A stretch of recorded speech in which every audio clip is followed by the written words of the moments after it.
I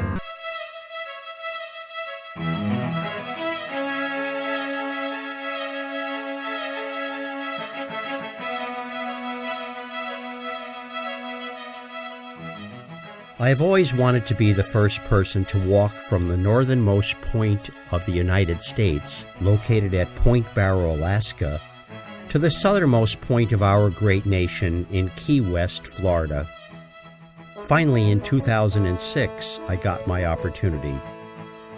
I walked 400 miles down the Dalton Road, from Dead Horse, Alaska, to Fairbanks.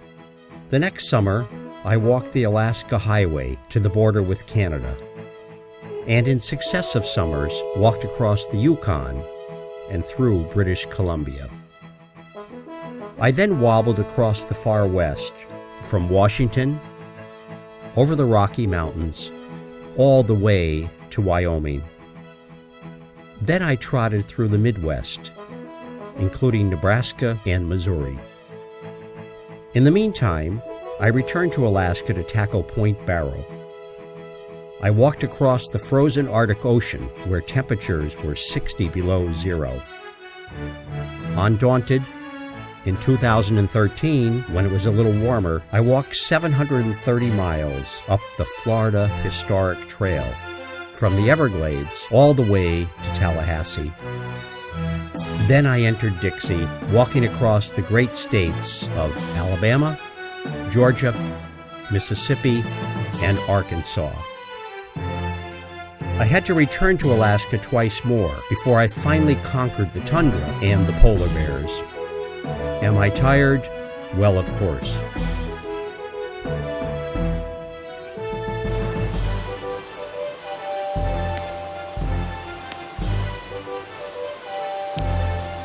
There they are.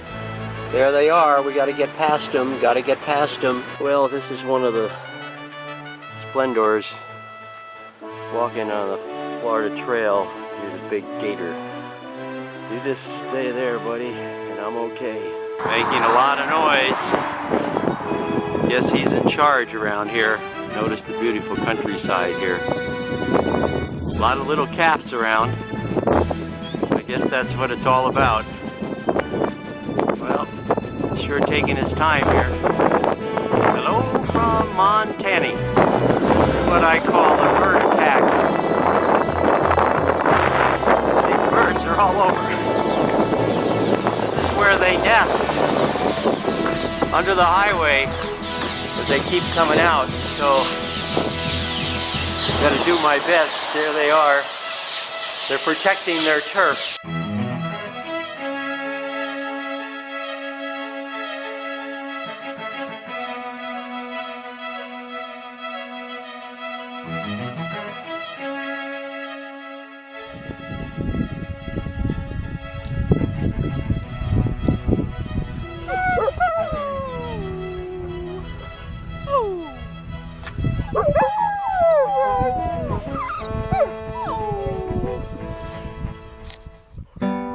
There are no roads leading into Point Barrow, so I started my journey in Dead Horse, Alaska.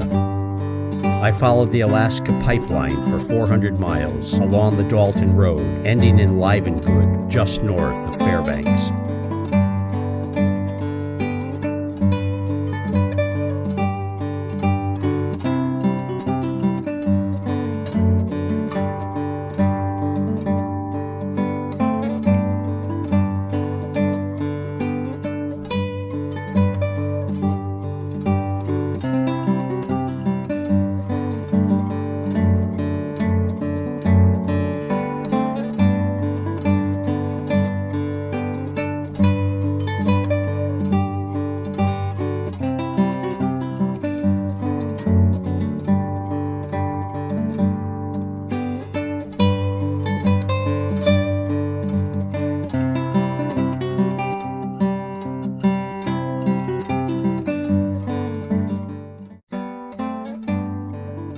The next summer, I continued my walking adventure following the Alaska Highway, all the way to the border with Canada.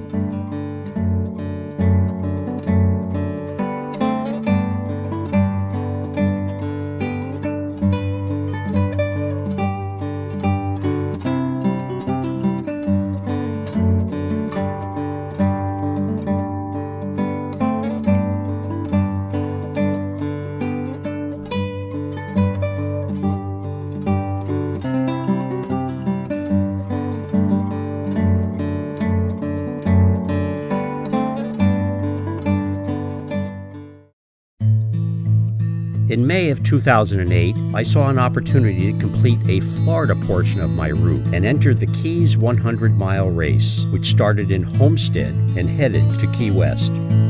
Sadly, I only completed 68 miles, but another portion of my route was now complete.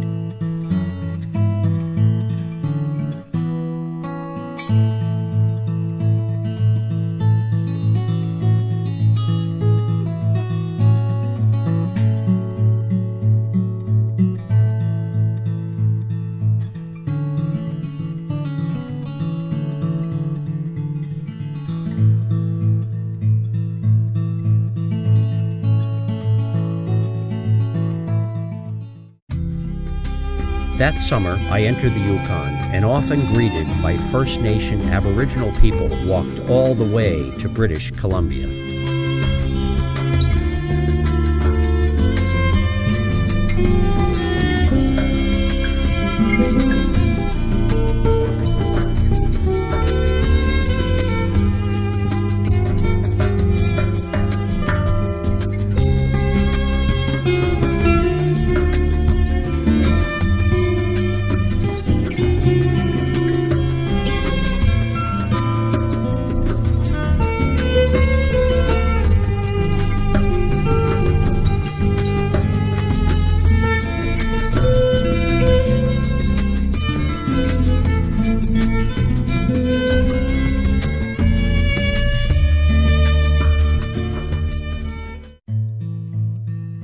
When the summer weather returned in 2010, I walked 900 daunting miles through British Columbia.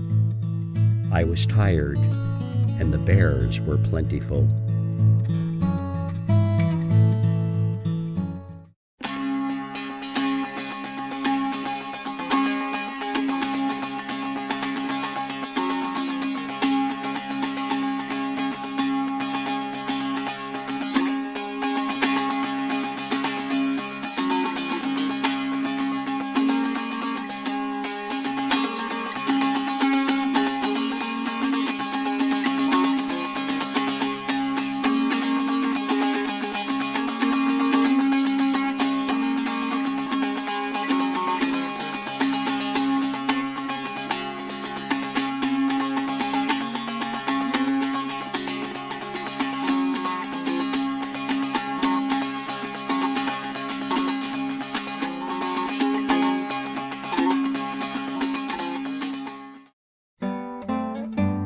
It was motivating to arrive in the United States again and have the opportunity to walk across the far west states of Washington, Idaho, Montana, and Wyoming.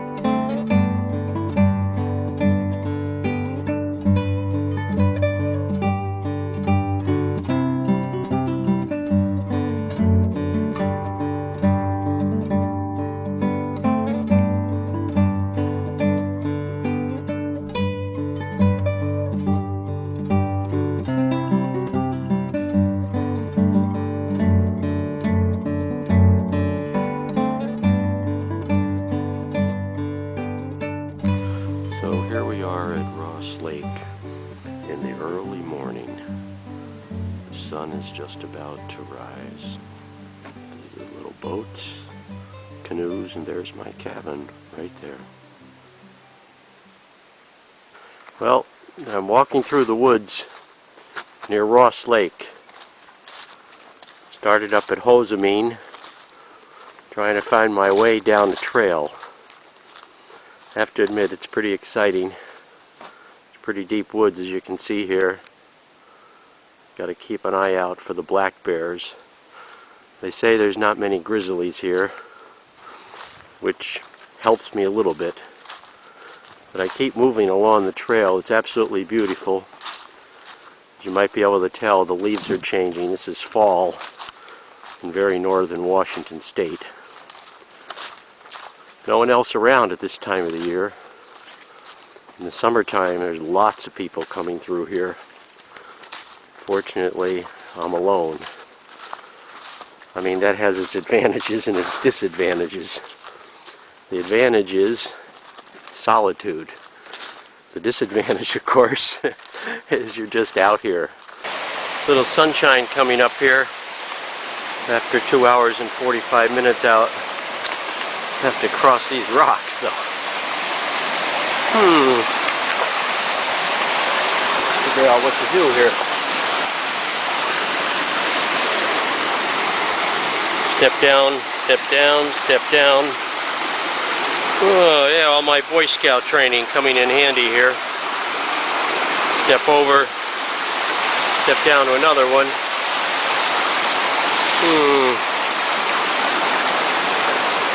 I hate to get too soaked here. Okay, a little water in the shoes. Not too bad. I guess I'm just going to have to hoof it over. 1, 2, 3, 4, 5. Okay. That's it. Then there's the trail straight ahead. I'll keep going. Okay, I've got to cross a little bridge here. It's right out of a adventure novel. As you can see here, it's just a log. I'm going to step gently on the log. It's a little wet. And I'm holding on to the rail here. You can see the stream coming down from the mountains. Flows gently under the stream, then of course heads downstream to the lake. And I think I can make it across here without dropping my camera. Keep moving. Steady as they go. Boy, this is one big log, man. Okay, step down. Oh, head up a slight incline here. Say goodbye to this beautiful little bridge. So I guess I'll just continue along the trail. Occasionally I go, oh, just in case there's any wildlife. Needs to be signaled that I'm on my way. Step over a branch here. And keep going around. Might be able to see the lake over here. That's Ross Lake. Between the trees, completed in 1949. It's a dam, actually. Provides most of the electrical power for the city of Seattle and the surrounding area. Well, here I am. I'm going to try to do a self-portrait here down at the lake. So, hello everyone. That's a beautiful lake that I walked up to, so I'm feeling pretty good about it. 3.6 miles, but it took me an hour and a half. So I'm doing good. Just want to say hello to everyone. How are you doing? Have a good one. Bye. Beautiful. This is looking down at Ross Lake now. Looking from the mountains where I'm moving. It's just absolutely beautiful sight. Look at those peaks. I'm in eastern Washington State, and I'm looking for the grave site of the great Nez Perce chief, Chief George. Very sad story in American history. And I'm coming to this gate, and I think this is the cemetery. For thousands of years, this area in the Wallowa Valley was Nez Perce territory. They signed a treaty in 1855 which reaffirmed that all of this millions and millions of acres belonged to them. But then gold was discovered in 1860. That changed everything. The treaty was renegotiated. The Nez Perce ended up with 10% of their land. Very sad. Then General Howland told them to move 1,800 miles into Idaho.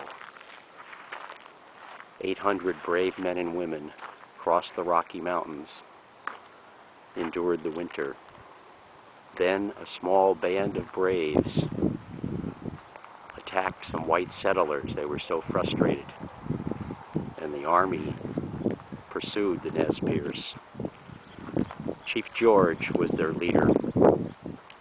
They almost made it to Canada, but outnumbered, surrounded, and many killed, Chief George surrendered. They put a monument up to him right in this cemetery. And here it is. For many years he lived in Idaho, but he refused to give up his religion. So they sent him back here to Washington State, to another reservation, the Nez Perce Reservation in the town of Nespalim. And that's where we're at. And that's where he's buried.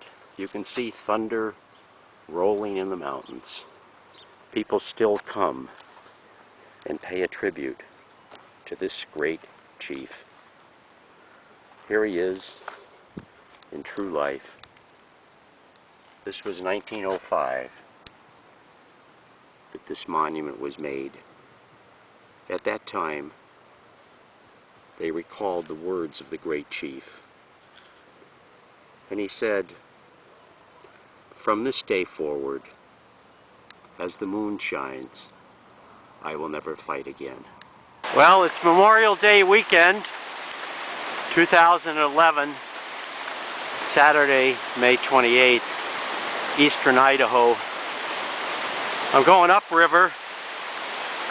This is the St. Joe River, very famous.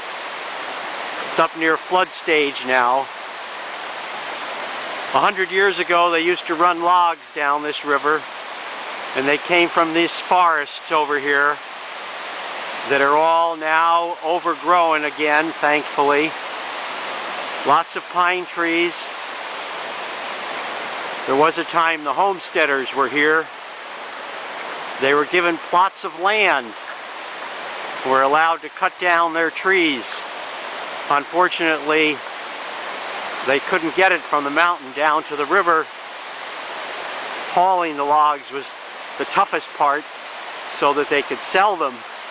Therefore, they sold their land to the barons of lumber, including the warehousers. Lots of claim jumping, mysterious stories of murder and intrigue on the St. Joe River. This is dangerous rafting time of the year.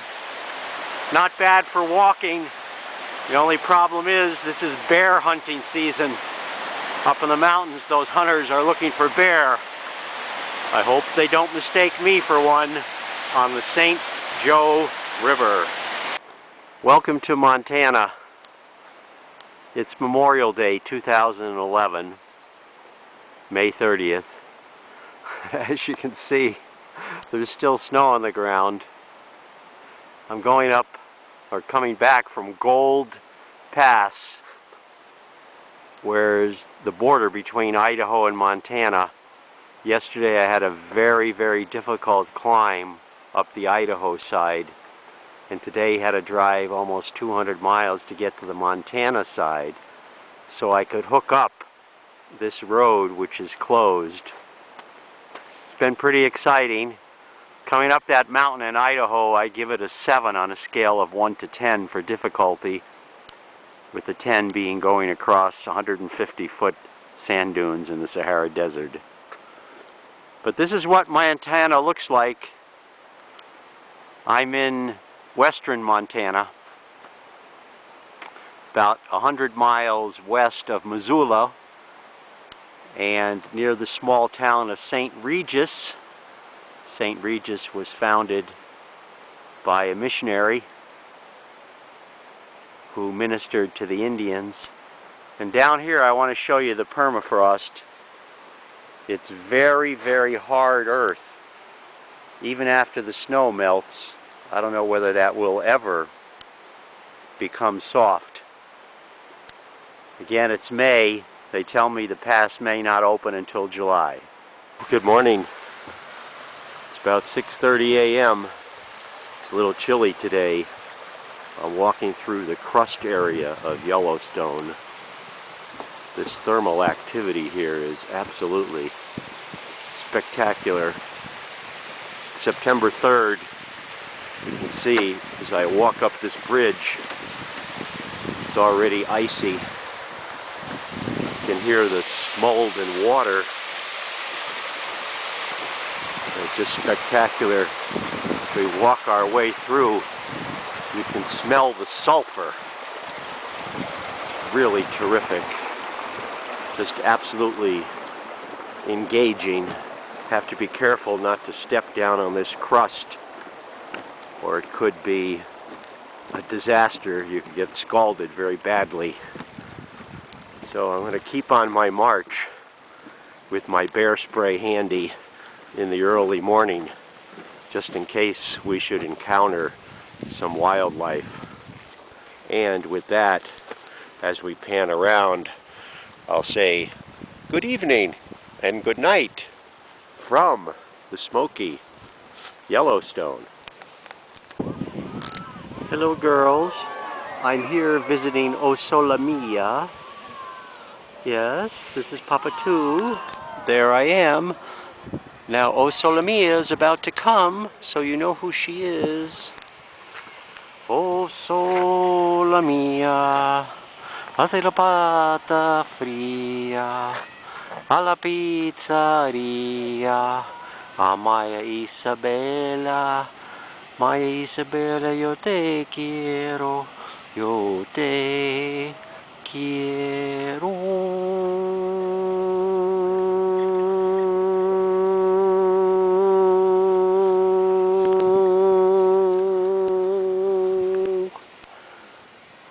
There she is.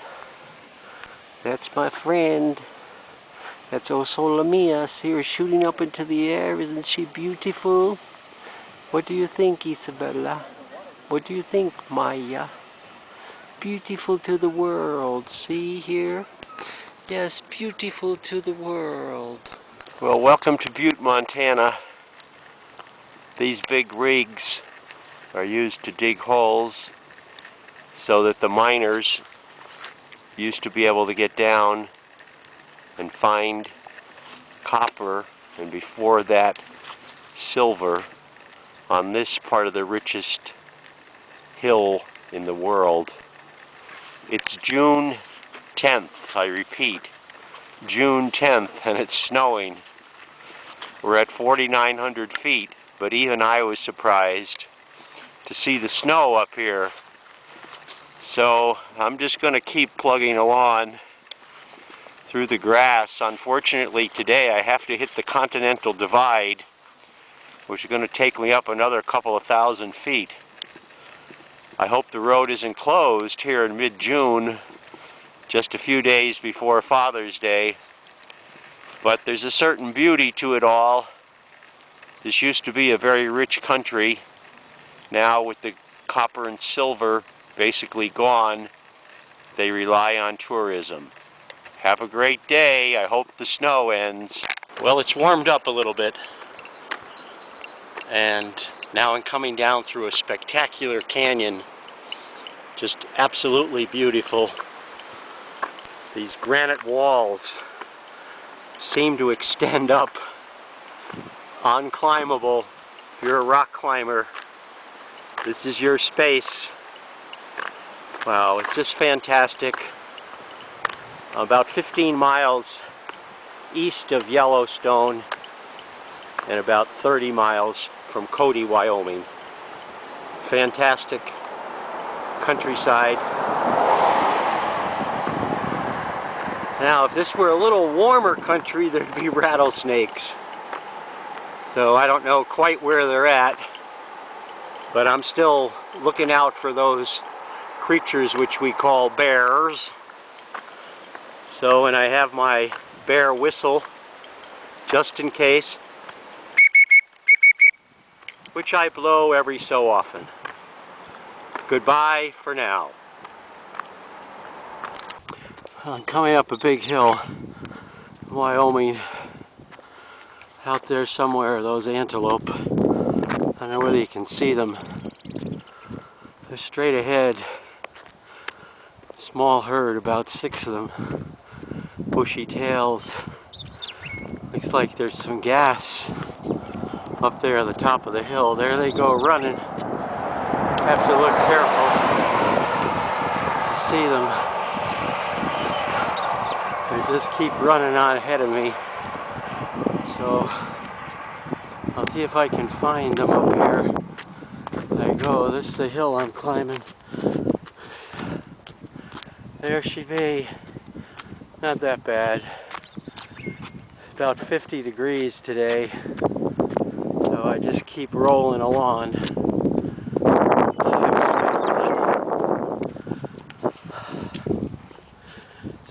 Almost the end of April, Wyoming. Here I sit.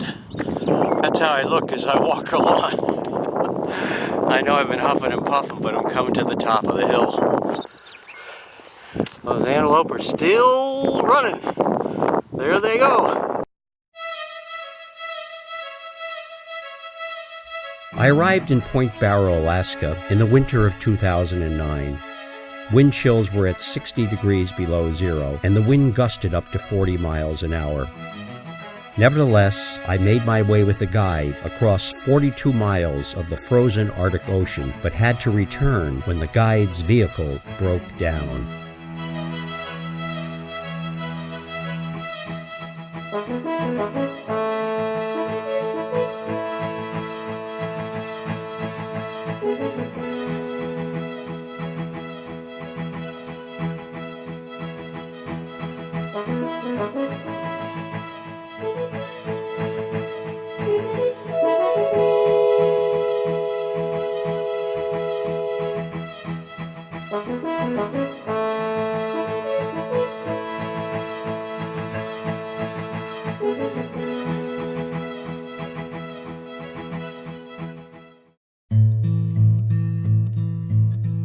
The summer of 2012 was brutally hot as I made my way across the breadbasket of the United States.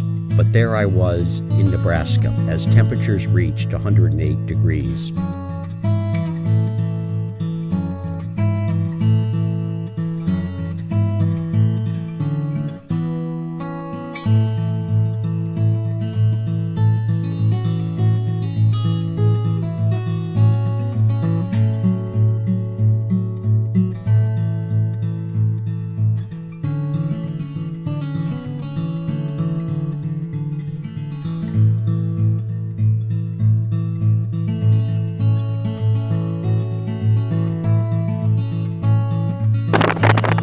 The wind is blowing hard here on the prairie. I'm in Nebraska, Western. I've been doing this on this road all day, doing the best I can with the wind blowing up, I don't know, 45 they say miles an hour. I just keep pushing. You can hear it blowing here. Do the best we can to get around. It's beautiful in its own way, although a little lonely.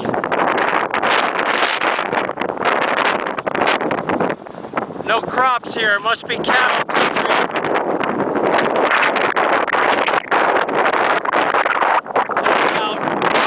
Very interesting place to live. Must be something in the winter time, that's for sure. Okay, so I fight this wind.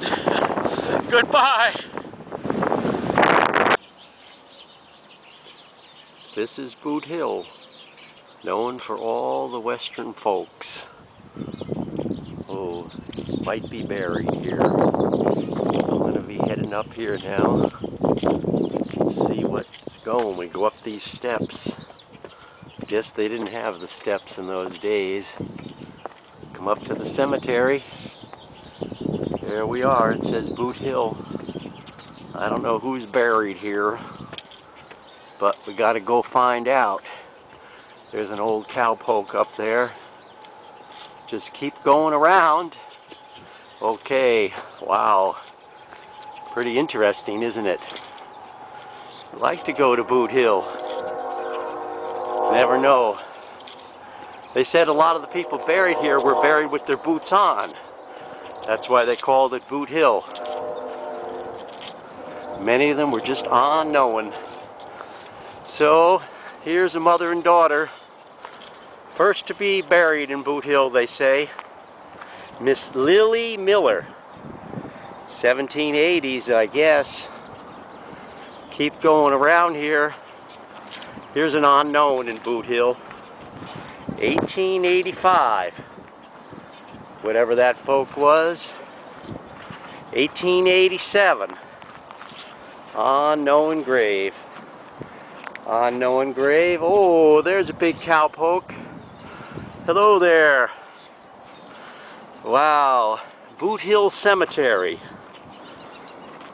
The trail boss says right here, this pays tribute to those courageous men who came up the Texas Trail, and recognizes the role of the trail drives played in establishing the beef cattle industry in the northern plains. This is in Ogalla. This was established in the 1870s. So here we are, Boot Hill today, 2012. Here's another grave over here. My gracious, it's got a name. Jasper Southard, 1880. Amen. Well, it has been hot. It's a little cooler today. Yesterday it was about 103. The day before that it was 108 up in North Platte, Nebraska. A little breeze today. It's late afternoon. I'm trying to hit my 20 miles. 2.5 to go. So the sun is covered with a little bit of cloud, which is much better than the last week, which has been not fun. But I'm still rolling. Here's the countryside. I don't know why they're not planting there. Although there are some crops coming up, but yeah, you can see the corn if you look carefully. There's the old train. Yep. That train's been running around here all the time, pursuing me. I'm on Highway 30 following the tracks. So from Nebraska, mid-June 2012, all is good. Avoiding the harsh weather in the Midwest in the winter of 2012, I decided to walk the Dixie part of my route through the enchanting states of Alabama, Georgia, and Mississippi.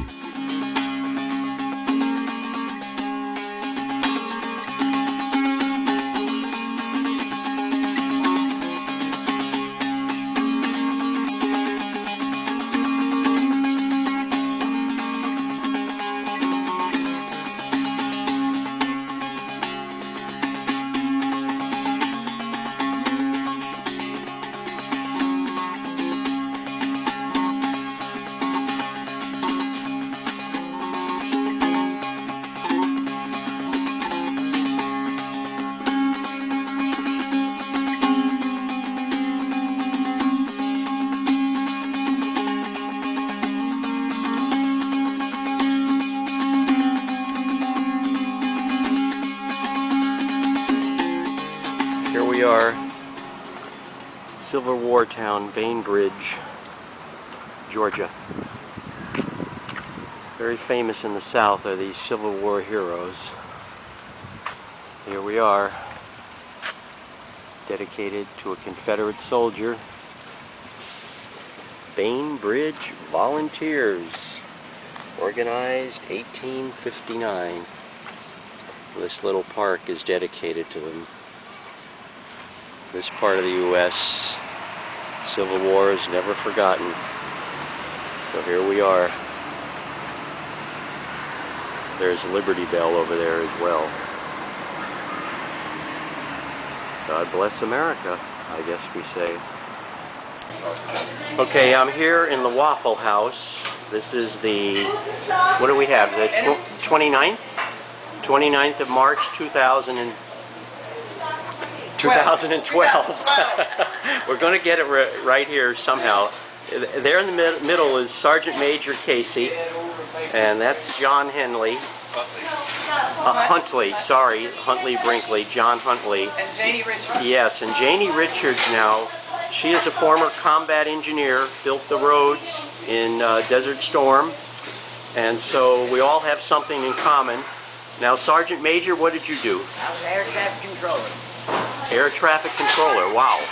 Big technical job. Well, we appreciate it. Now, over here is Annette, sitting there smiling. She's going to have her 45th wedding anniversary. Wow, congratulations.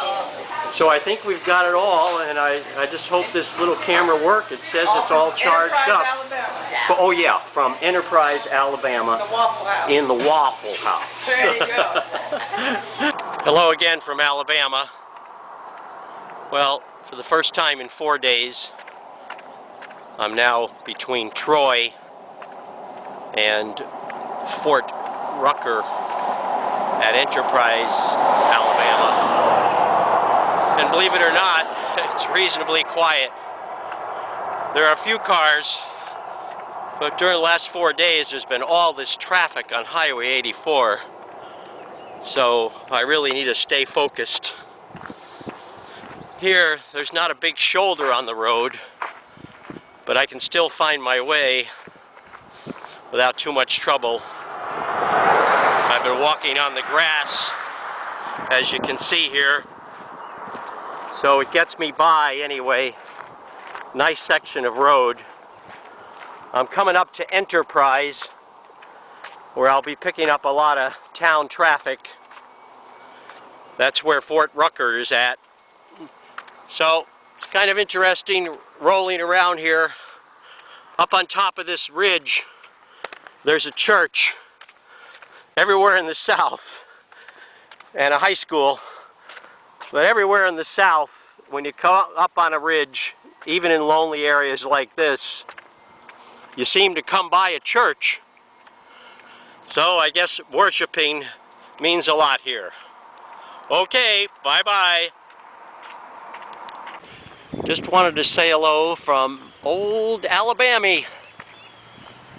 Moving along here on a nice country road, not far from Fort Rucker, Alabama, the home of aviation for the U.S. Army.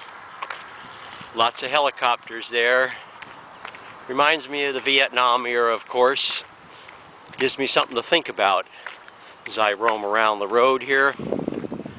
So, from near Fort Rucker, hello, and have a great day.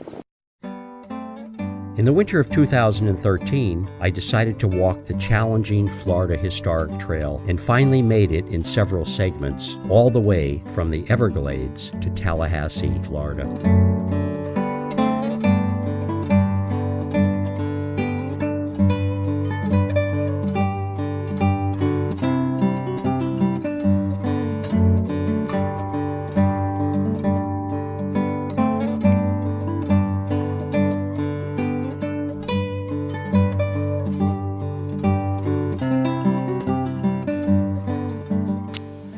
Here I am on the Florida Trail near Palataca, Central Florida, 85 miles south of Jacksonville. It's been raining here. I just want to show you what it's like to try to cross one of these pools. I'm going to try to take a little side vein here. The water filled in what would have been a nice road in the dry season. I saw a biologist at the Buckman Lock who warned me that it was wet, so I'm wearing boots. But she also said a woman was attacked by a bear near here a few weeks ago, and she wasn't quite sure what provoked it. I'm going to try to cross here. Then she said, but bears usually aren't a problem. But you have to watch out for around here are snakes. So I've seen my share of rattlers and vipers, moccasins along this trail. I'll just be careful. I'm on the Florida Trail, working my way through the big cypress swamp. As you can tell, it's pretty exciting, a little on the challenging. The other day I really got caught in the big rain, so it was a little difficult, but I managed to do 19 miles. 19.8 actually, if anyone's counting. So now I'm coming from the other side of Interstate 75, headed up the trail to the approximate area where I left off before. This is my famous out and back technique. At any rate, it's a challenge, but fun. And there's a lot of big critters out here, so you got to be a little alert. That was my run keeper, if you could hear it in the background, for when I just started it up again. But it's fun. Looks like a jungle, but it's just a Florida swamp. Yep. Florida Trail again. You know, that gator's just sitting there. I guess he's waiting for his din-din or something. I don't know. Yeah, just sitting there silently. Oh man. So, and it's dry out here, but it's gonna rain. So once again, here I am, taking a deep breath after seeing that guy. Goodbye. This is the Florida Trail. I'm near Davenport, good old Florida. And see, this part of the trail, because it's close to a road, has been trimmed up pretty nice. Gets a little thick here. I'm just reading about some of the big animales. Up here it's mostly snakes, so you just have to be on alert for those critters. So it's getting to be the afternoon. That means I have to be on alert, and there aren't many people out here. So here's what I look like as I'm rolling along, just out here in the wilderness. Carrying 2 small bottles of water. I only plan to do 4 or 5 miles on this loop, then hook up on the other side. But it's pretty exciting. Glad it's clear. Also, I'm glad there's not very much sun today. Well, here I am again, 30 miles north of Lake Butler, crossing an area that's not too wet today. But as you can see, there are a few little pools here. I have to step gingerly into them. No crocodiles or alligators up here, I don't think. Probably a few other examples of wildlife. Yesterday I saw a wild turkey. Here's a bridge I'm crossing, it's nice. Then back into the water, slosh, slosh, slosh. Have my walking stick. That wild turkey was quite a sight, so there are bears here. You don't see them. Lots of little ground animals, birds, and somewhere hidden back here are those famous snakes. So here's how I look today. I think somewhat normal, although I didn't shave this morning. But it's fun to be out here on the Florida Trail, although it is a little tiring. Goodbye for now. February 17th, President's Day 2014. Well, this is the Great Swanee River I'm near White Springs, Florida, but actually this starts up in the Okefenokee Swamp.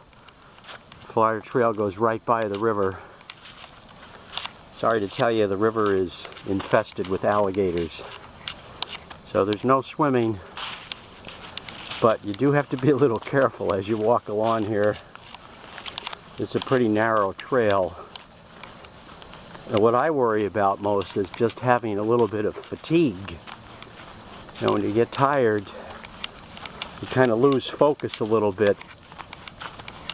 Fortunately, I have a walking stick, and that helps me maneuver along here. It's really quite beautiful, and the day's very nice. And it's dry. You have to check the water level at a gauge on the river before you're allowed to enter the Florida Trail, because in the wet season part of the trail is underwater for a significant amount of time. So I'm just going to keep an eye out as I try to record here. I'm going to keep an eye out for this little ledge. I did hear one gator jump in. You know, sometimes they're sunning themselves, but really quite interesting. There's the orange marker. This is close to White Springs, the little town, and to the museum in the name of Stephen Foster. Oh, everybody knows who he is, right? He's the famous person who's known for the Swanee River. And it goes something like this. Way down upon the Swanee River, far, far away. Whoops, I better not sing anymore, because right down below, I think there's another gator. Well, it's been raining today, and here I am in the swamp. I'm near Hampton, Florida. Sign says 22 miles north of Gainesville. So the rain's been a little annoying. However, the trail has been nice. This is one of the Rails to Trails sites. Former railroad used to run here, and now it's been converted to the walking part. I guess it was hard when they built this railroad, because they had to elevate out of the swamp, and they succeeded in doing it. As for me, I'm having fun, of course, still roaming around. Today I hit 600 miles right about this point on the Florida Trail. Technically speaking, 5,750 miles since I started in Alaska. Wow, this is February 8th, 2014.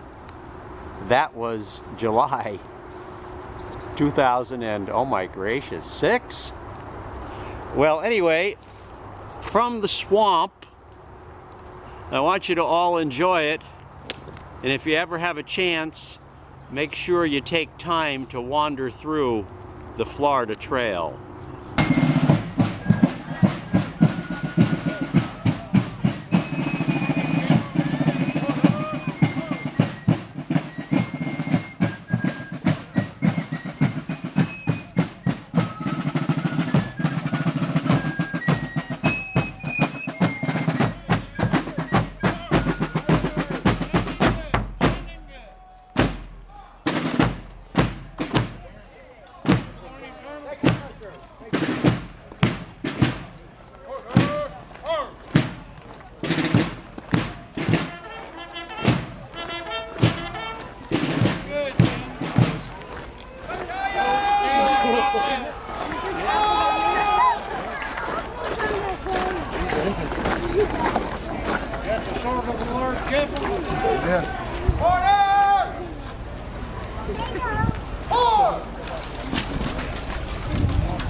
I flew out of Fairbanks, Alaska in the fall of 2013 in a small 3-seater bush plane.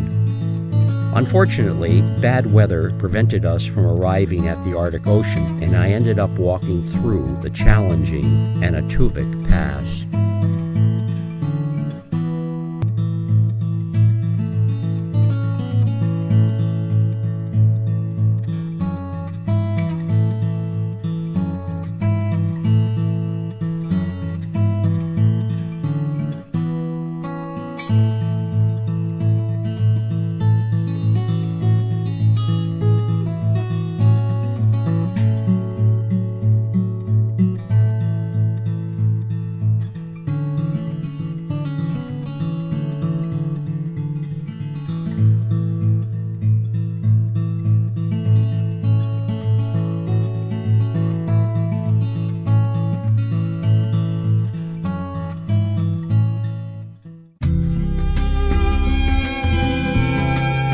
I followed the Lewis and Clark Trail across Missouri and passed through Columbia, where the press greeted me as a returning hero.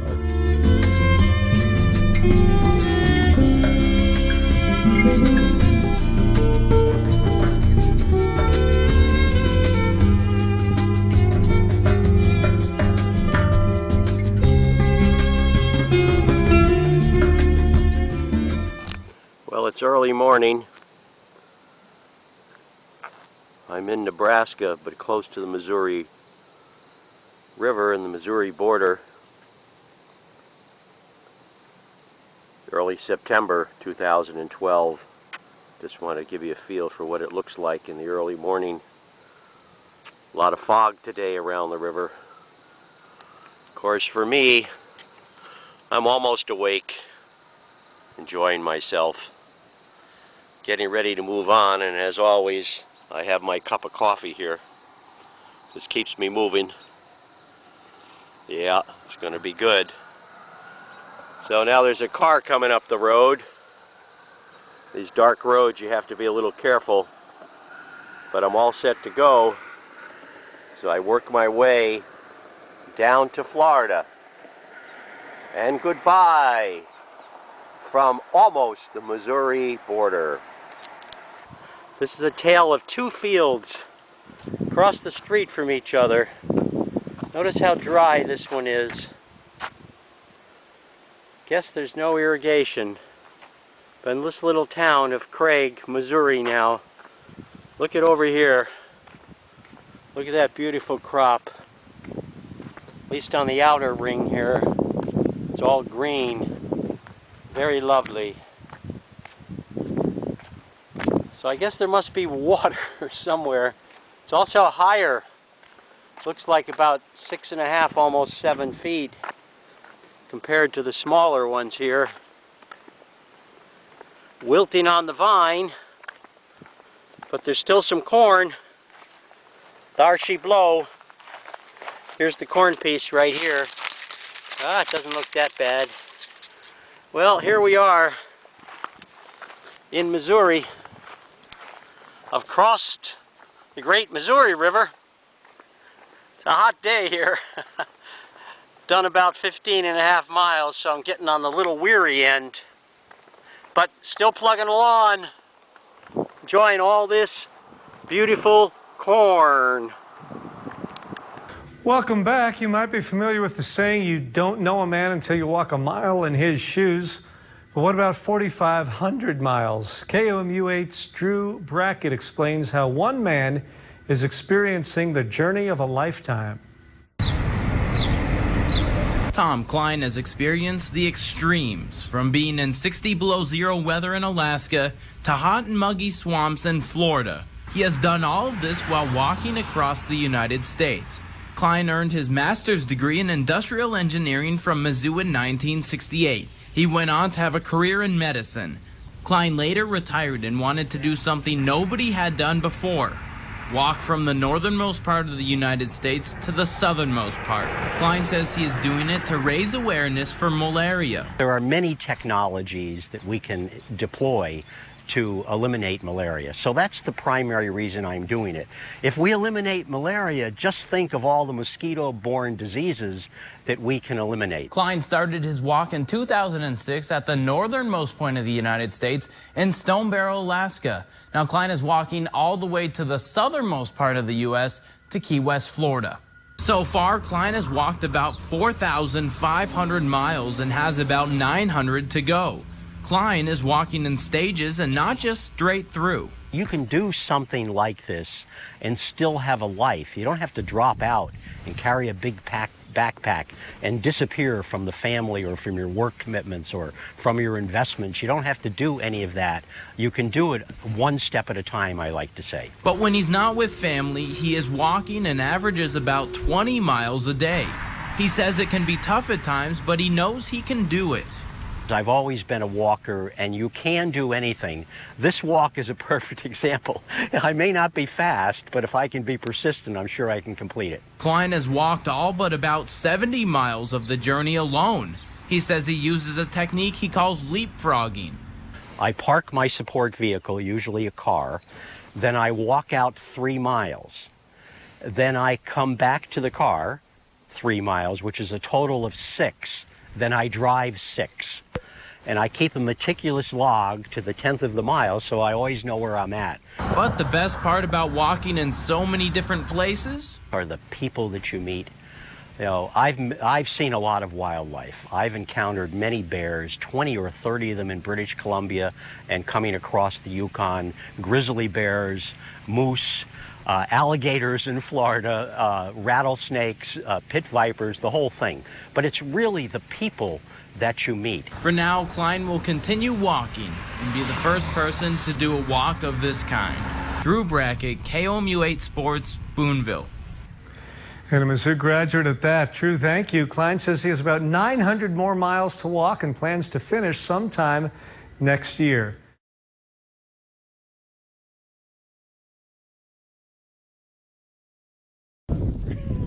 I can't even see anything. I think it's working. Hello. Yep. Now you can pan it on David. It is working. I just couldn't see it with my sunglasses. And then you can take it out and hold it out and do a selfie on Jenna. I'm not a good... everybody. Hello from the high Arctic. May 1st, 2015. Yes, we're almost there. I'm here with Jenna and David and our crew of wonderful dogs. And we're heading to Nuiqsut. We've come 30 plus and we've got 30 plus to go, round numbers. And there we'll be. Thank you all. Hello everyone from the tundra, North Slope of Alaska. Today is May 2nd, 2015, and here I am. Beautiful countryside here. No trees, no people, and other than a few wolf tracks, no animales this time out. We're getting close to Nuiqsut. It's almost there. We can feel it in our blood. A couple of days we'll be there. We've had a good trip so far, so here we go, off into the wild.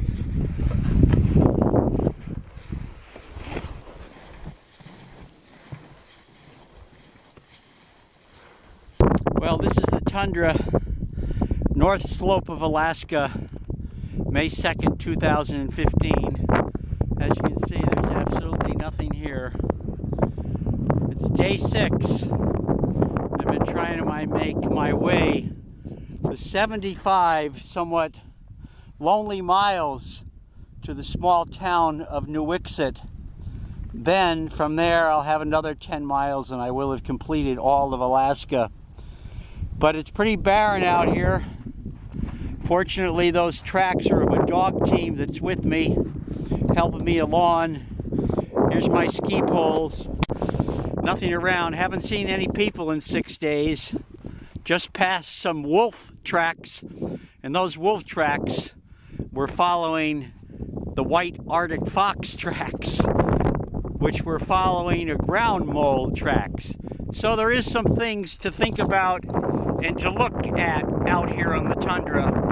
Hope to see you all again from the tundra, north slope of Alaska, literally the middle of nowhere. Goodbye. Dog team is stuck. Got to push it up the hill. This is a riverbank. We're still only 6 miles from Niwixit, but it's a challenge. Fortunately, my guides are fully up to the task. They're pushing hard. Just donned my snowshoes. There they are. They're on top of the hill. Wow, and this is the community we're in. Just beautiful. Here's the tundra. Not much out there. A little vegetation by this huge river. First we've seen all day. From near Niwixit, North Slope, Alaska, May 3rd, 2015. Enjoy.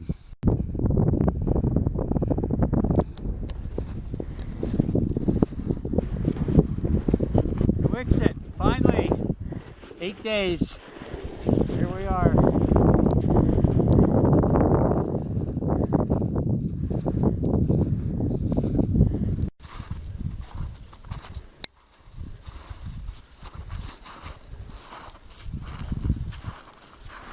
And greetings from Nuxit, Alaska, May 4th, 2015. We have arrived.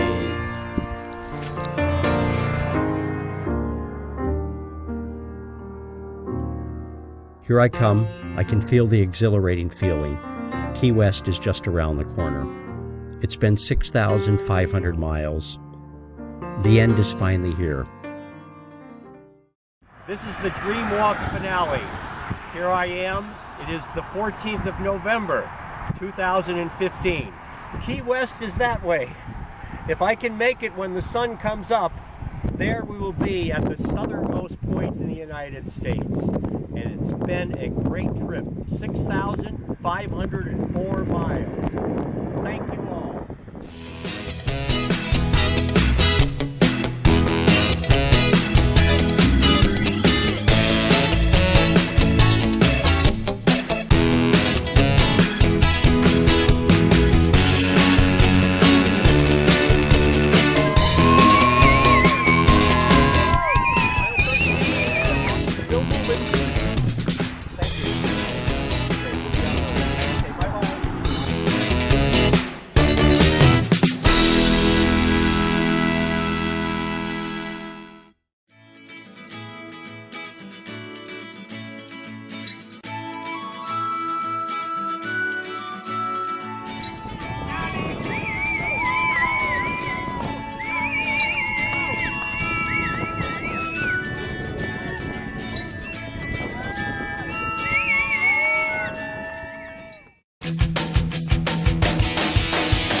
We have arrived! Oh my god. Here we are, guys. Right here. This is the reason why. Thank you.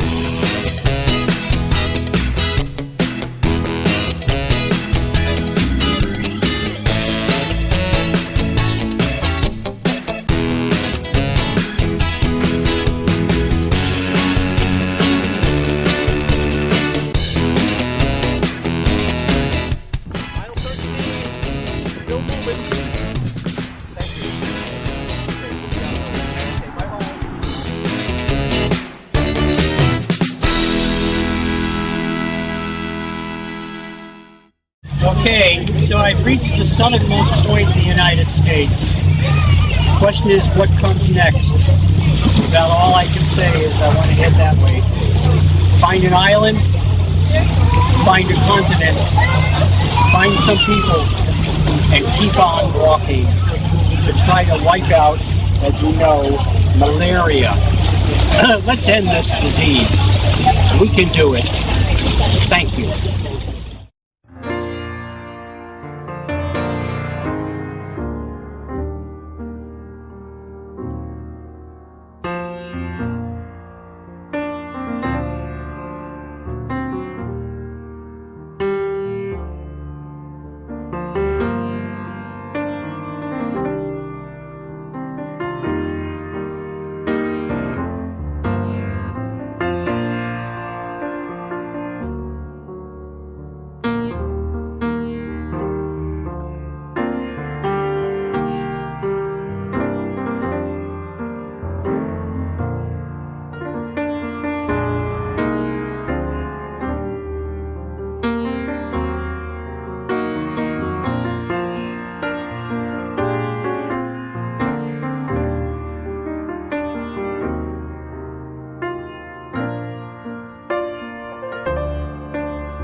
Sienten boca, there's Abba eating it. I'm not eating it, I'm serving it. I'm trying to. Yeah.